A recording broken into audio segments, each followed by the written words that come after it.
Ahora nos toca y os toca tener una oportunidad de las grandes. Tenemos a una mujer que ha venido de Burgos esta misma mañana,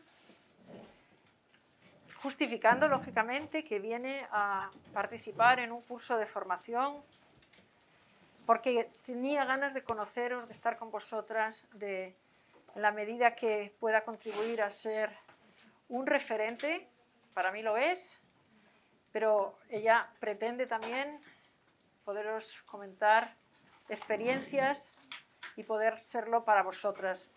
Os decía el primer día que sois muy afortunadas por el mero hecho de estar en este programa, y hoy es uno de los días grandes para deciros esto.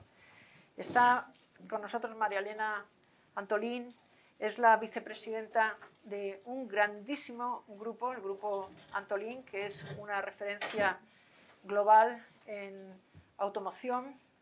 Ella además está destacada como una de las 25 directivas dentro de la industria de la automoción en Europa. Es consejera independiente de Iberdrola, es consejera de Comercio Exterior en Francia, es miembro de la junta directiva del Instituto de la Empresa Familiar. Podría seguiros diciendo, pero lo que quiero es que pongáis en valor la suerte de poder tener a María Elena con nosotros. Te lo digo de verdad y muy de corazón, sobre todo porque eres una de las impulsoras, además, de este proyecto. Cuando hablo del Grupo Antolín me estoy refiriendo a este grupo de referencia. Nada más os digo que está en 26 países. Es una empresa que nació siendo chiquitita, como vuestros proyectos, pero fue creciendo. Está en 26 países. O sea, esto sí que soñar a lo grande, chicas. Y tiene 150 plantas por todo el mundo que, supervisas, ves, trabajas. ¿Y cómo lo haces? Esa es la primera pregunta, que casi, si me permites, ahora luego vamos a eso, pero ¿cómo es el día a día de una directiva tan top con 150 plantas en el mundo? Bueno, María Elena, gracias por acompañarnos. Gracias, Gloria. La verdad que es todo un placer el poder pasar estas horas con vosotras. Le comentaba antes a Gloria que yo, la verdad, cuando puedo animar a las mujeres y sobre todo a las chicas cara a futuro y poderles contar lo que he hecho, cómo lo he vivido, los problemas que he podido tener y veros aquí, pues como decía antes Gloria, ahí con proyectos y tal, la verdad que es súper ilusionante y forma parte de las cosas, de las muchas bonitas que hago, pero digamos que este tipo de cosas, la verdad que me encanta hacerlo y me encanta poder animaros y poderos contar las vivencias que he podido tener a lo largo de mi vida y que empecé al final pues como vosotras, ¿no? Entonces, me preguntabas cómo es ese día a día. Pues lógicamente no voy a hablar del día a día que tenemos hoy porque es un poco particular y yo creo que no es exactamente lo normal, gracias a Dios, y esperemos que esto acabe poco. Pero llevo ya pues, más de 25 años trabajando en la compañía, en la cual entré porque realmente me gustaba, que eso yo creo que fue uno de los grandes aciertos, porque a veces en las empresas familiares pues o te fuerzan o tú tienes que hacer esto, tú tienes que hacer, y realmente en ese sentido siempre lo digo, que tengo un padre que siempre me ha dejado y probablemente me dejó, y ahí precisamente en lo que estamos hablando, yo creo que me dejó porque era mujer, y queramos o no, pues es un señor que tiene más de 80 años, que es de otra generación, y que probablemente si yo hubiese sido un chico, pues me hubiera dicho, no, tienes que estudiar ingeniería, Al ser mujer, y bueno, me crié la mitad de mi vida en Francia, la otra mitad en España, y luego salí más. Entonces me dejó elegir, y entré, pues sinceramente, un poco por casualidad en la compañía. Y realmente tuve una especie de corazonada y de realmente ilusión cuando empecé a conocer las fábricas. Y ahí realmente es donde entró y donde empecé, sin querer, a realmente tener una verdadera pasión por el trabajo que hago hoy en día y que he ido haciendo a lo largo de toda la carrera que he tenido dentro de la compañía. Pero realmente sin tener, y eso yo creo lo comentábamos antes, sin tener una formación ni de ingeniera ni una formación técnica, entré en una fábrica, porque eso sí que es lo que sí que me dijo. Si quieres empezar a trabajar con nosotros, tienes que saber de dónde parte el negocio, y el negocio parte desde una fábrica, entonces tienes que ir a una fábrica. Entonces, pues con 24 años llegué de Estados Unidos y me fui a Alemania. Y entonces ahí entré en una fábrica donde además no hablaba alemán, entonces tuve que aprender alemán, y realmente pues los alemanes no siempre son muy sencillos y muy fáciles, y me encontré en que pues en la zona de producción la gente era bastante más simpática. Y veían a la rubia, esta jovencita que entraba por ahí, y yo preguntaba, pues con las 4 palabras que aprendía, ¿y cómo haces esto? ¿Y cómo haces lo otro? Y me fui, porque no tuve tanta ayuda de alguien que me guiara o que me fuese, y entonces me fui metiendo dentro de ese mundo, digamos, de la industrial, totalmente de casualidad, pero donde encontré muchísima gente, curiosamente, en un mundo tremendamente masculino, sobre todo en esos años. Sí, de eso hablaremos. Sí, Por sí. eso, y me encontré con gente que me acogió como no me habían acogido probablemente en otros sitios. Y luego soy muy preguntona, me empecé a meter y empecé a preguntar, y poco a poco realmente empecé a entender y me empezó a gustar mucho, empecé a aprender de cómo se hacía el producto, cómo funcionaban las máquinas, cómo partía desde el diseño, la ingeniería, la industrialización, los ensayos. Me encantó y me fui pues metiendo poco a poco. Entonces estuve en Alemania durante prácticamente año y medio. Luego me mandaron para Francia, pues tenía la ventaja que hablaba muchos idiomas, y bien.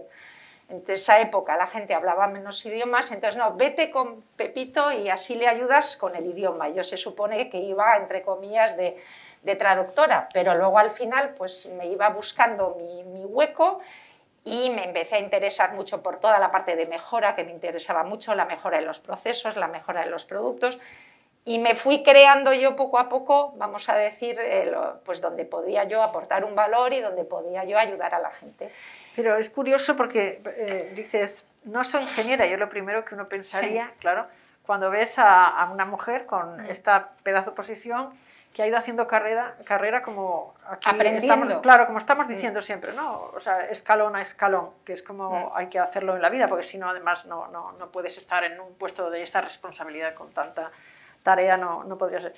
Pero ellas empezaron haciendo un proyecto con emprendimiento, que luego lo chequearon con las finanzas, a ver si era viable, después cómo lo iban a posicionar en el mercado, con comunicación, marketing digital, todas las herramientas que hoy en día le da también la tecnología a uno, ¿no?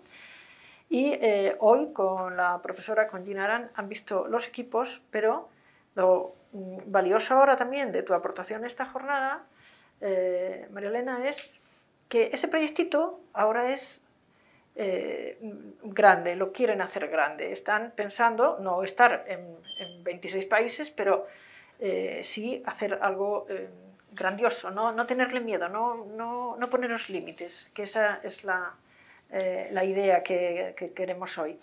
Entonces, dices, no eres ingeniera, pero sin embargo, ¿cómo te has ido haciendo, ¿no? Como en ese mundo tan masculino, que sí que es verdad que todavía es muy masculino, sí, y por eso agradecemos que haya hombres comprometidos, pero que haya mujeres como ella, que quieran ser referentes, que se pongan a mostrarnos estas experiencias y que apoyen este programa, porque el Grupo Antolín está apoyando este programa. Mundo muy masculino. Yo te diría que lo que hay que tener es muchísima curiosidad. Yo efectivamente no era ingeniera, me hablaban, me enseñaban planos que a veces no sabía ni en qué sentido ponerlos, pero teniendo mucha curiosidad y haciendo muchísimas preguntas y poniéndote a hacer las cosas. Entonces, al final, te dabas cuenta, un día alguien me dijo, porque yo, mi primera ambición dentro de la compañía, cuando empecé y vi que me gustaban mucho las fábricas, yo dije, yo lo primero que quiero llegar a ser es directora de fábrica. Era realmente lo que me apetecía, porque estaba con los directores, estaba con los ingenieros, yo era consciente de que no me podía poner a diseñar una pieza, porque ahí sí que necesitas un perfil extremadamente técnico. Pero empecé ya a tener el suficiente conocimiento de lo que era un plano, de lo que era una pieza, de lo que hacía falta para desarrollar un producto, la parte financiera correspondiente. En esa época, pues todo lo que era la parte de digitalización no existía prácticamente, entonces eso no. Pero poco a poco empecé a sentir ya, digo, bueno, yo creo que si tengo un buen equipo y con los conocimientos que tengo, hoy creo que sí que podría ser capaz de llevar una fábrica. Entonces, pues al final te mueves dentro de la organización, que pues efectivamente era la hija del presidente, y en ese sentido te puedes mover más fácilmente, y eso es una ventaja, entre comillas, porque eso no te va a siempre decir, es una ventaja, que también pero condiciona, digamos, ¿no? exacto, mucho, pero digamos que a veces si lo sabes dirigir bien te puede, vamos a decir, ayudar en ciertas cosas. Y luego, sobre todo, con mucha humildad, haciendo muchas preguntas y estando ahí y escuchando, sobre todo. Y un día surgió la posibilidad en Valencia de pues, una fábrica nueva que se abría, que eran plásticos, que yo ahí sí que era la primera fábrica de plásticos que teníamos en la compañía prácticamente, o sea, la parte técnica no la conocía. Era un producto que era además el panel de instrumentos, que es el producto más grande que tiene el coche, y el cual era la primera vez que hacíamos un panel de instrumentos también dentro de la compañía, pero con un concepto un poco diferente. Entonces, pues empecé pues eso, a posicionarme a tal, a no sé qué, a aquí, no sé bien cómo me fui apañando para que al final pues dijeran, oye, pues que vaya María Elena a llevar la fábrica. Entonces yo ahí tenía 28 años y me lancé, y al final pues me pusieron un equipo al principio, que eran los que sabían y los que que conocían realmente pues, un jefe de calidad, de producción, como en cualquier fábrica. Y ahí es realmente donde te das cuenta que tienes que tener sentido común, curiosidad y muchas ganas de trabajar, y poco a poco ir viendo realmente si la gente que te han puesto delante, además siendo quien eres, si realmente puedes ir creando tu propio equipo. Entonces ahí tuve los primeros... pues digamos... Es muy difícil eso, lo de los equipos, hacer un equipo es lo más al final complicado, es la clave. Porque si eres, repito, si tienes sentido común y metes horas y trabajas mucho, si tienes un buen equipo puedes llevar una fábrica, no necesitas ser una experta en plásticos para llevar, no, para eso ya les tienes, pero Exacto. Tienes que saber, en función de lo que te van diciendo, pues por sentido común y por lo que has aprendido, para ir tomando una serie de decisiones. Entonces, recuerdo siempre esta anécdota que tuvimos una primera visita del cliente, que nuestro cliente era Ford, en este caso, y tuvimos una primera visita. Yo llevaba mes y medio en la fábrica y la visita fue catastrófica. ¿Por qué? A mí me habían dicho, no, está todo preparado, está todo tal. Yo llevaba 2 meses, pues te lo crees, y claro, llegó el cliente y me acuerdo perfectamente, íbamos por las líneas y era una tras otra. Nos iba encontrando cosas que además te lo enseñaban y era evidente. Entonces, para mí fue un poco un electroshock. Y el señor, que fue, la verdad, bueno, nos echó una bronca impresionante, y a mí particularmente, visto que era la responsable de la fábrica, y me dijo, dice, mira, tienes 3 meses, yo voy a volver, no sé si en marzo, era justo antes de Navidad, tienes 3 meses para esto, y que esta fábrica esté impecable. Y para mí fue realmente un electroshock, y digo, yo no puedo seguir fiándome tenía ahí una persona que era un poco claro, el que dirigía todo esto, digo, esto no puede seguir así y tengo que enganchar las cosas. Y a partir de ahí, pues ya me creé mi propio equipo, fue la primera vez que tuve que quitar a personas, que os aseguro también que eso no es fácil, y menos cuando tienes a alguien delante, pues que tiene, pues en esa época 50 años y yo tenía 28, y ahí el hecho de ser la hija del presidente es aún todo mucho más complejo.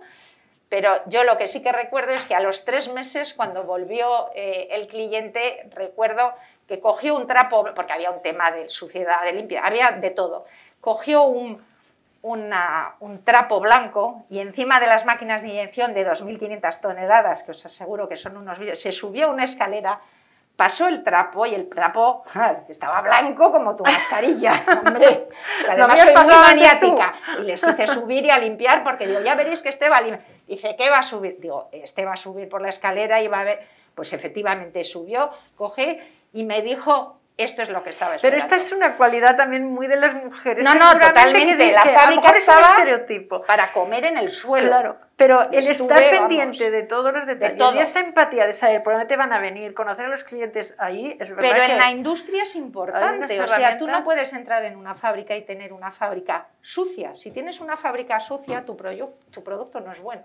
O sea, tú entras hoy en una fábrica y puedes ver en 2 minutos si esa fábrica gana o pierde dinero, si tienes una visión industrial, a grandes rasgos. O sea, pero tú no puedes tener una fábrica donde hay un caos y que luego te digan que la cuenta de resultados es positiva. Eso es imposible, se ve, lo notas, lo palpas. Y eso es lo que aprendes cuando estás ahí, claramente. Entonces, eso para mí, desde el momento uno, pues fue una especie de electroshock, y a partir de ahí ya también el propio resultado pues te da una energía brutal para seguir adelante. Ya, hombre, no digo que a partir de ahora para ir a seguir con todo, pero sí que te da esa cosa de decir, oye, mira, tenías un reto y esto sí que lo has conseguido tú, con tu equipo, pero tú eras, porque a partir de ahí ya agarré el tema, quité la persona que nos había puesto en esa situación 3 meses antes y dije, ahora esto lo voy a hacer yo, y a partir de ahí ya, luego realmente la gente sí que me reconoció como porque al principio, claro, llegas, la rubita esta y...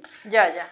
Vale, la han puesto ahí pues para que aprenda y para que su padre esté contenta, más o menos. Pero uno con no se mantiene en un cargo. Claro, y eso no dura mucho. Claro, efectivamente. Entonces, esa es la prueba. ahí ellos también se dieron cuenta de que lideré ese equipo durante esos 3 meses para llegar a un objetivo claro que nos había puesto el cliente, y el cliente nos dio la enhorabuena, y ahí sí que yo fui la que organizó todo lo que hubo que hacer a lo largo de estos 3 meses. Eso es lo que llamamos liderazgo.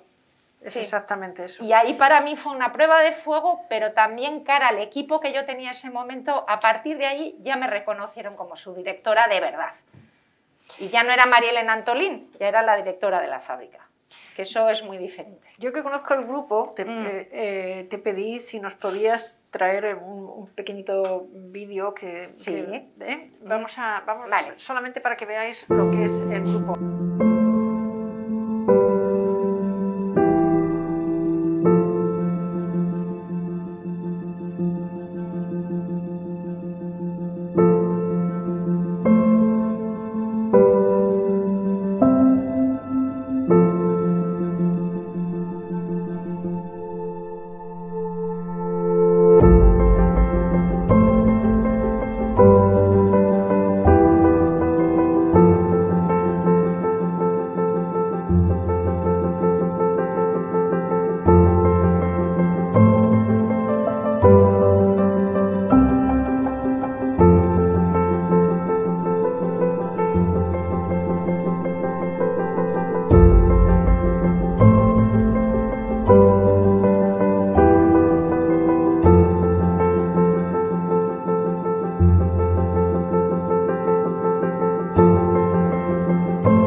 Esas 3 I's, ¿no? Sí. Inteligente, Integrated claro, desde donde veníais a lo que sois ahora, son, que era lo Efectivamente. que os iba a decir, pero está muy bien haberos anticipado el vídeo, en soluciones de todo lo que necesita un coche por dentro, la tercera compañía a nivel global, o sea, en el mundo, la que da esas soluciones que todo el día lo estamos viendo, y esto ha sido un recorrido también, me imagino que desde esos orígenes, desde lo que tú cuentas de tu carrera, pero incluso desde la propia compañía, a ser lo que sois, esa referencia, con innovación, pero sobre todo también con sostenibilidad, que es algo que ellas han trabajado en todos los ODS. Ahí hemos visto cómo pretendéis respetar el planeta, es decir, servir a las personas, tecnología al servicio de las personas, pero también al planeta. ¿Cómo se hace eso? Vamos a ver, yo creo que hoy el sector de automoción está atravesando unos momentos complicados. Ha habido muchas cosas que todas habéis visto en los medios al final, y desgraciadamente parece que el automóvil de forma general hoy es el causante de todos los males que tenemos en la Tierra, ¿no? Entonces yo creo que una de las cosas que estamos haciendo desde el sector de forma general, tanto nosotros como los constructores y otros proveedores de piezas, es realmente que la gente se dé cuenta que el sector de automoción, a ver, claro que hay una parte, una contaminación en la que se está trabajando, el coche eléctrico, etcétera, pero luego lo que es toda la cadena de valor está trabajando de una forma muy importante en todos los temas de sostenibilidad. Desde la utilización de materiales sostenibles, claramente, desde un aligeramiento de peso, que al final eso es esencial, porque todo lo que tenéis en un coche en este momento, al margen de lo que es la propia carrocería, esto llevamos ya muchos años trabajando en bajar los pesos desde hasta de un parasol, para que os deis cuenta que parece un parasol que pesa gramos, pues tenemos también nuestros objetivos de reducción de peso a través de materiales, a través del propio proceso, igual exactamente de la misma forma. Al tener menos peso, lógicamente tienes menos consumo y lógicamente al final pues las emisiones son menores, ¿no? Entonces, lo que es muy importante dentro, en nuestro caso, es el tema del peso. Y eso lo consigues con materiales más sostenibles por un lado o materiales más ligeros, ambas cosas. Pero es algo de lo que llevamos trabajando muchísimos años. Empezamos pues ya hace 15 años, o diría casi 20, cuando se formó el Pacto Global, donde fuimos fundadores en España de ello, estuvimos metidos en ello, y luego ahora, como todas las compañías a nivel mundial, tenemos nuestros objetivos, nuestros ODS, tenemos nuestro plan de sostenibilidad y que al final engloba absolutamente toda la compañía y todas las áreas, no simplemente las áreas productivas, ¿no? De una forma general. Entonces estamos totalmente concienciados con ello y además nos damos cuenta que los futuros clientes de coches están aún más tanto influenciados como interesados por eso, ¿no?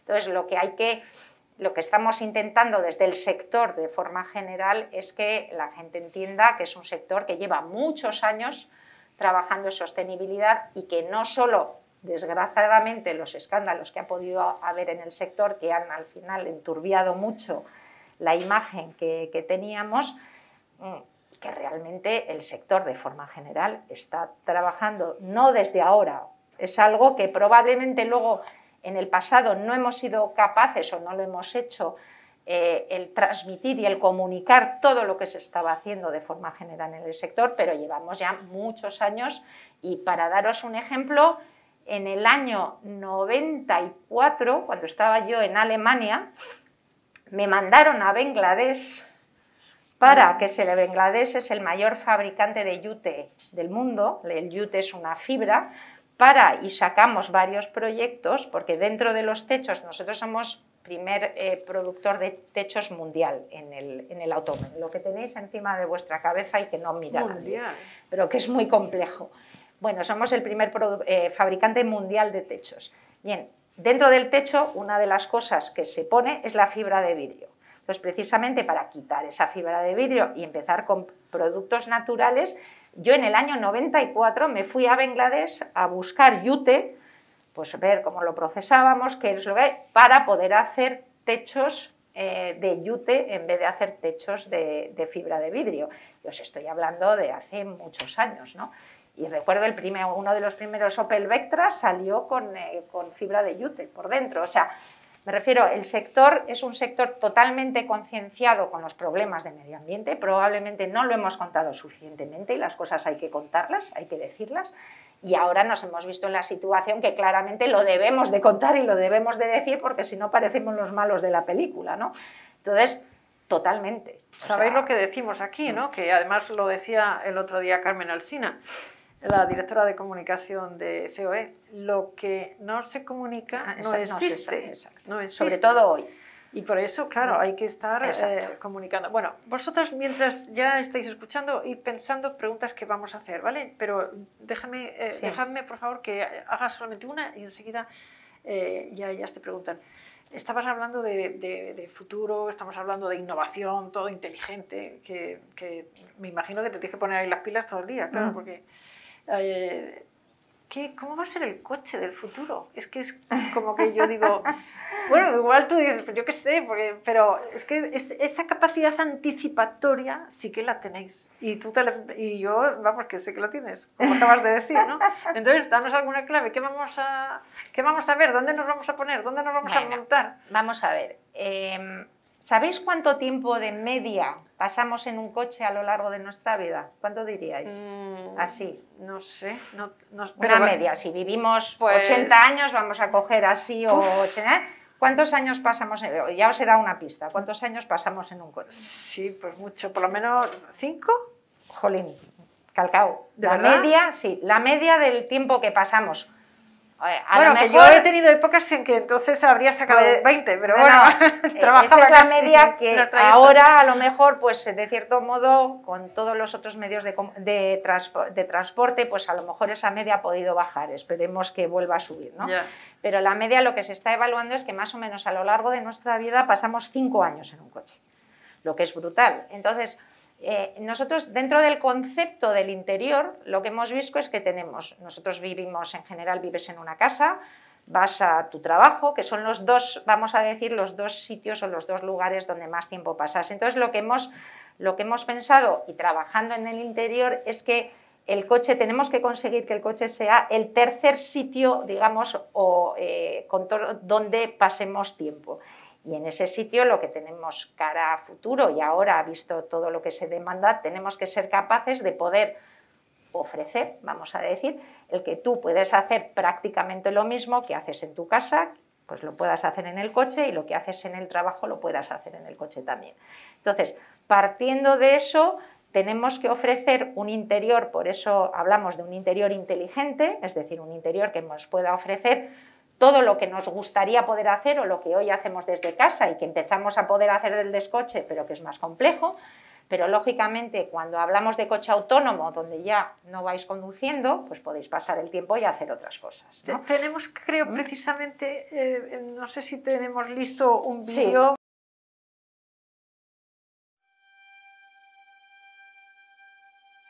Mobility is evolving, and Grupo Antolin is on a mission to challenge how people commute. We envision a world where vehicles protect you and keep you safe and healthy. A space that invites you to come in, light-flooded and open. Feel free to enjoy, to relax, to work. You are at home. We care for you. An integrated health system purifies and sanitizes air and surfaces. We personalize the in-car experience with biometrics, providing drivers and passengers with real-time insights into their health. The system adjusts comfort settings and light to your personal preferences. A new lighting language creates a pleasant atmosphere.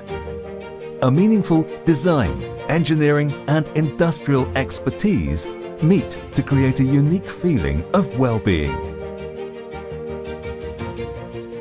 Flat is yesterday. Holographic assistants help you during your journey. Driver monitoring systems detect and intervene when drivers are fatigued or distracted. The sun visor has been reimagined and hides until you need it.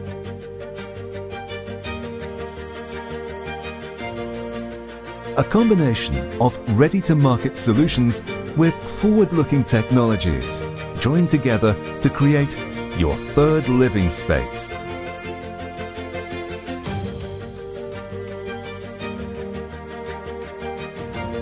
New functionalities, seamlessly integrated, bring life to the vehicle, creating an amazing and emotional in-car experience.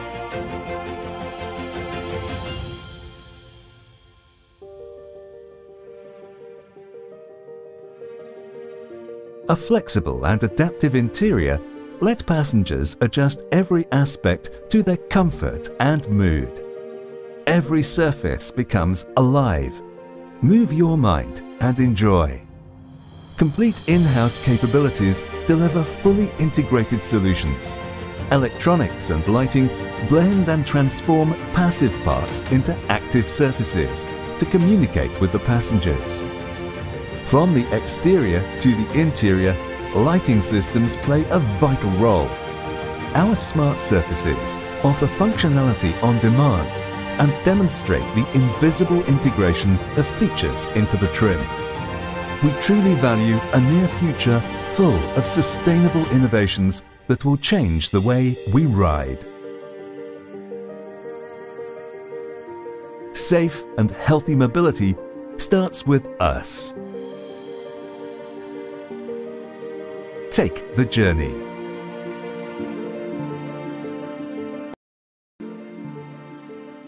Al principio cuando lo ves dices es como una super oficina, pero cuando terminas de verlo es como ya que me quiero ir a vivir ahí, ¿no? Es lo que decía, ¿no? El tercer espacio de vida donde puedas hacer prácticamente todo lo que haces en tu casa o en el trabajo, que lo puedas hacer en el coche, con la seguridad que te tiene que dar este coche en particular. Es un coche de nivel de autonomía 3, es decir, 3 es un nivel de autonomía donde el coche puede ir solo, pero que en el momento que lo consideres tú puedes coger el volante y conducir. Luego tienes el nivel de autonomía 4, que es ya autónomo al 100% y donde, como digo yo, el día que seamos capaces de mandar a nuestros hijos de 3 años de parvulitos a clases solos con el coche, ese día todavía no ha llegado.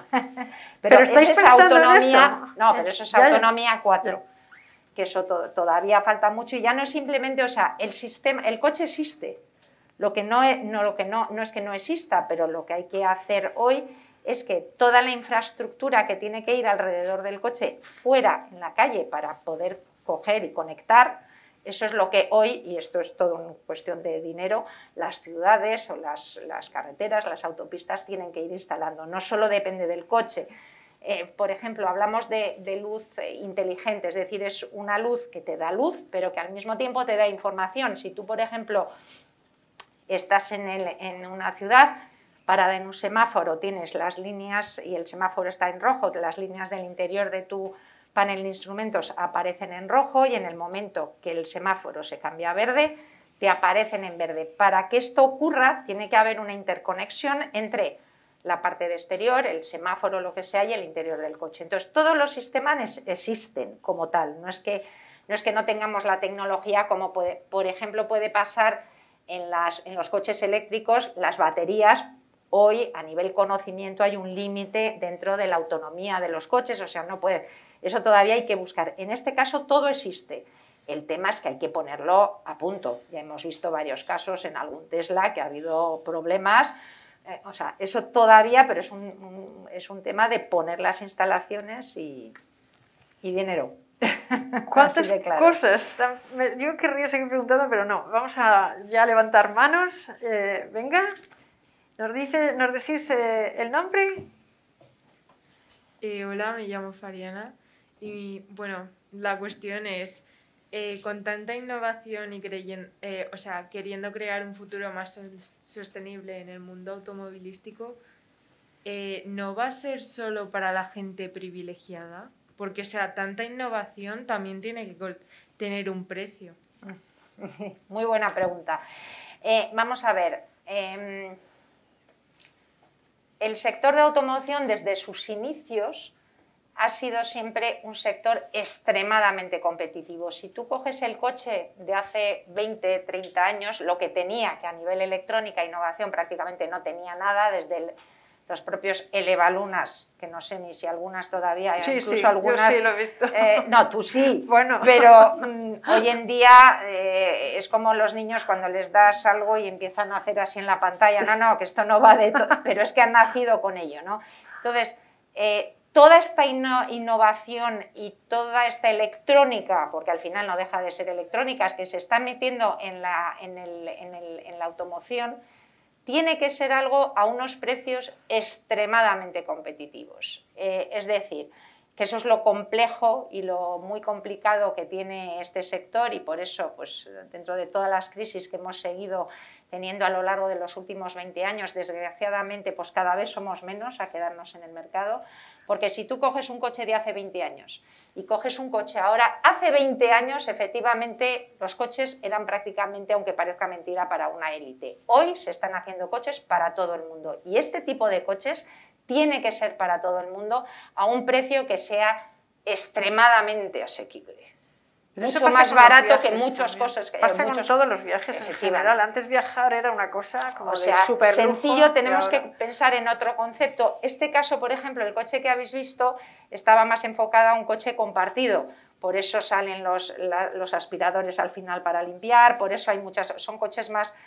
Pero tenemos nosotros que pensar a nivel del interior en kits de cambio, cosas fáciles, que hacen un clip, o sea, tiene que haber dentro de todo eso y es fundamental el ser extremadamente competitivos. Si no, no podemos estar en el mercado. Entonces, a tu respuesta, no es... Claro que habrá opciones que los constructores decidan efectivamente poner solo en coches de alta gama, pero a la gran mayoría de las cosas, hoy en día la electrónica no es algo que cueste mucho dinero, no lo es. Entonces, sin la mínima duda. ¿Sí? Mi nombre es Marta y me gustaría preguntar si tienes otros proyectos que estáis haciendo de desarrollo sostenible, aparte de bajar el peso de las distintas piezas que forman un coche. Vamos a ver, estamos, como decía, está la parte de peso, que es fundamental, y luego la parte, o sea, tú dentro de un coche tienes mucho plástico, entonces tienes la ventaja con el plástico de la reciclabilidad del plástico como tal, y luego el uso de materiales naturales. Ahí estamos hablando de, cuando hablábamos de piedra, de bambú, de corcho, de eucaliptus también, o sea, todo eso no es simplemente que haya, no, o sea, el suelo, por ejemplo, de ese concept art son hojas de piedra y es piedra real, luego los paneles son de corcho y es corcho real, es decir, intentar usar un máximo de materiales reciclables por un lado o materiales naturales.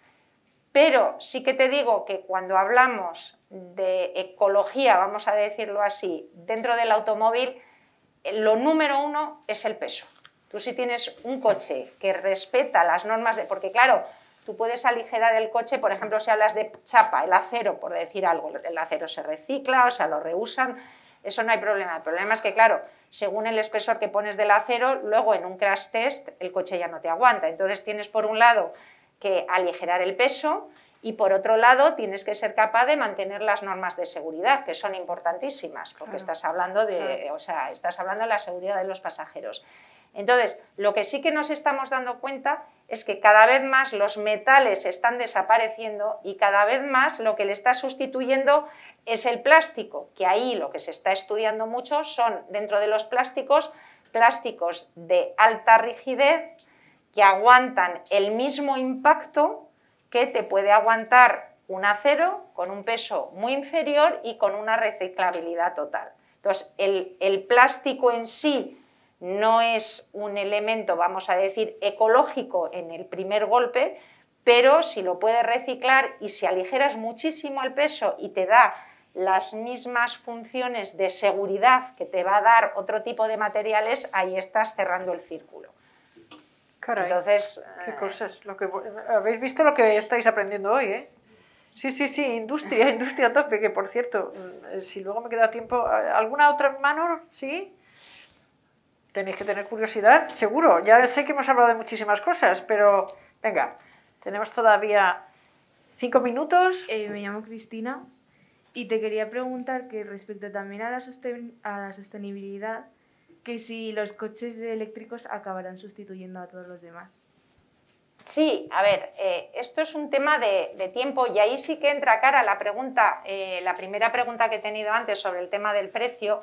Uno de los problemas que hay ahora a nivel vehículo como tal es que el vehículo eléctrico es caro.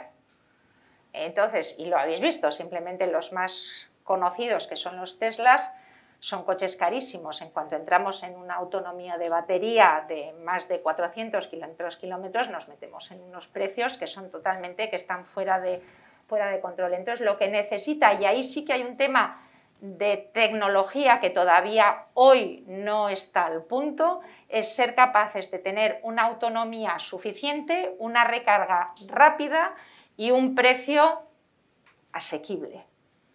Y eso es hoy pocos coches, muy pocos.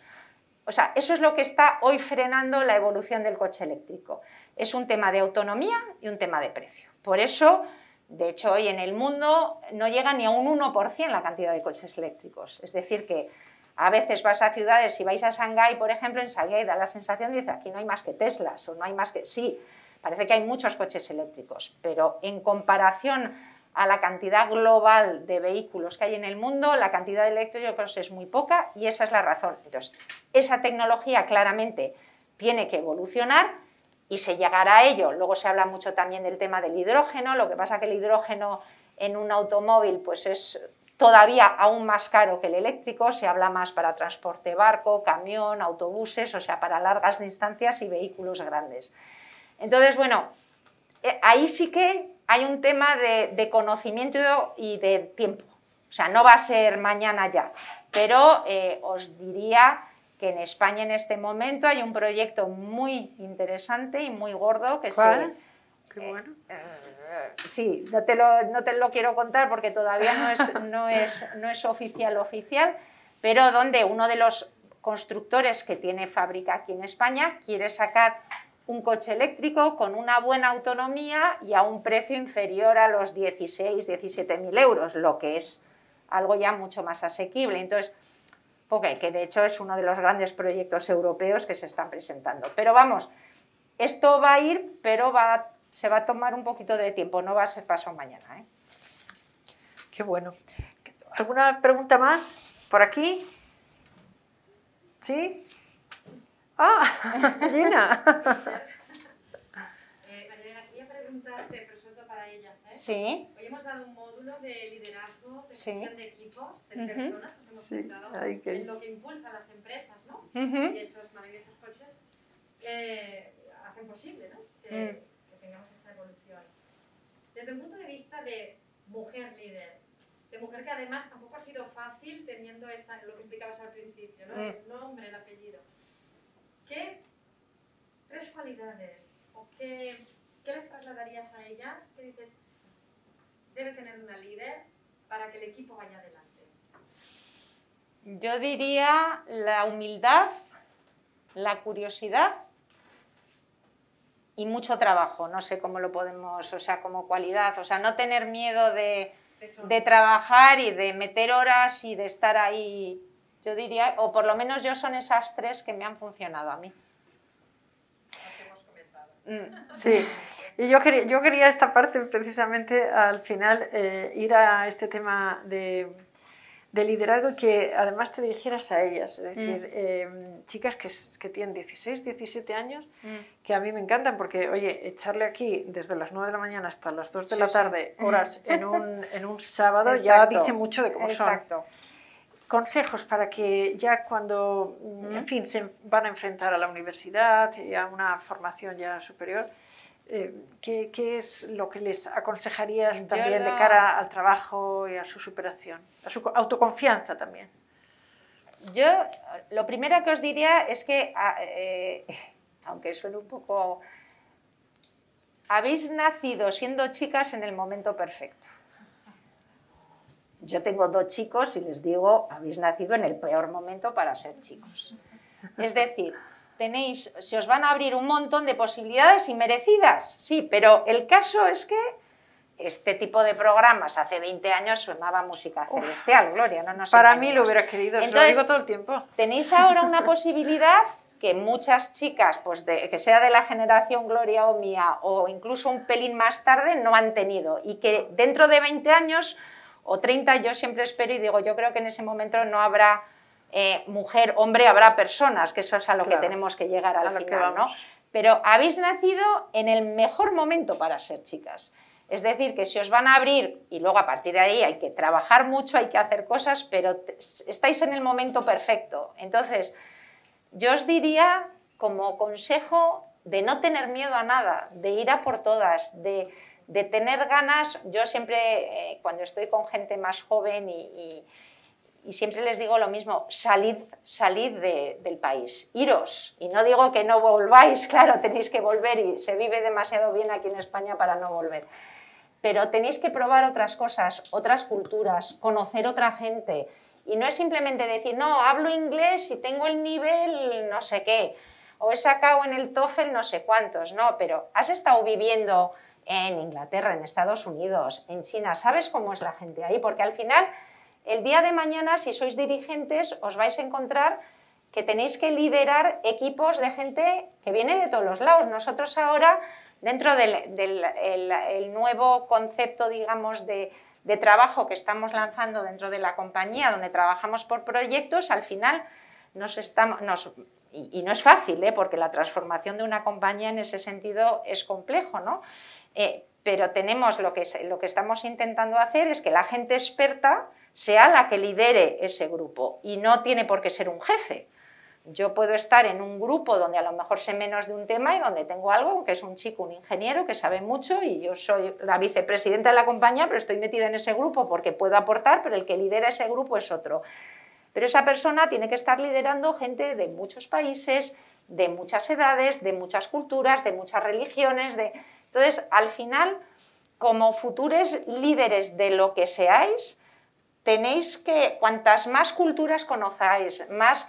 Porque no tiene nada que ver la forma de trabajar de un americano, de un chino, de un europeo, y dentro de Europa incluso aún es complicado, ¿no? Entonces, toda la experiencia que podáis coger, tanto para el idioma, aunque ahora exista el Google Translator, pero no tiene nada que ver, y cuando te tienes que llevar a alguien, es cierto que me defiendo bastante bien en idiomas, pero a veces me ha tocado ir a países donde no me entienden y donde no hablan inglés, y entonces tienes que ir con alguien que te traduzca. A mí me parece lo peor de lo peor, es espantoso. China, Japón... Sí, China, yo cuando llegué a China hace 20 años tenías que ir con el traductor, ahora, bueno, ya cada vez más, gracias a Dios, hablan más inglés, ¿no?